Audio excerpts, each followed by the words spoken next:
Poppy SSC English second paper এই বইটি থেকে ট্যাগ কোশ্চেনের প্র্যাকটিস করা হচ্ছে। তো 23 বা 23 নম্বরের 5টি ট্যাগের সমাধান করতে হবে। এ নম্বরে বলছে the creator is second two নান, অর্থাৎ আল্লাহ অদ্বিতীয় বা আল্লাহর পরে আর কেউ নেই, তার মতো আর কেউ নেই। তাহলে দ্য ক্রিয়েটরের জন্য হি, আর ইজ থেকে হবে ইজেন্ট। তাহলে ইজেন্ট হি ক্রিয়েটর বা গডের প্রোনাউন হচ্ছে বড় হাতের এইসি, সেটা যেখানেই বসুক, মাঝে বসলেও বড় হাতের এইচ দিয়ে শুরু হবে, ক্যাপিটাল লেটার দিয়ে স্টার্ট হবে।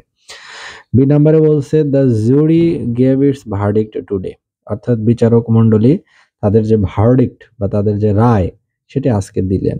তাহলে চুরির জন্য দে, আর গেভের ভিতরে আছে ডিড, যেহেতু পাস্ট ইনডিফিনিট টেন্স তাহলে হলো ডিডন্ট দে, ডিডন্ট দে।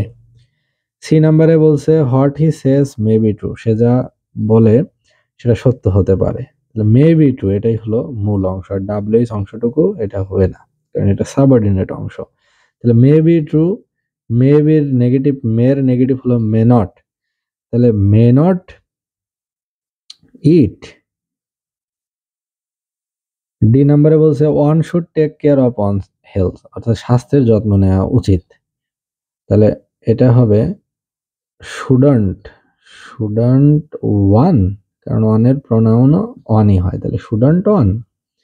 ই নাম্বারে বলছে who dares to disobey the law, অর্থাৎ আইন অমান্য করার সাহস বা ধৃষ্টতা কার রয়েছে। তাহলে হু ডেয়ার্স বা হু কেয়ার্স এরকম যাই থাকুক না কেন এটা নেগেটিভ অর্থ প্রকাশ করে, এবং এরকম ট্যাগ সবসময় হয় ডু দে, অর্থাৎ তাদের কি সাহস আছে ডিসঅবে করার, তার মানে উত্তর তাদের সাহস নেই।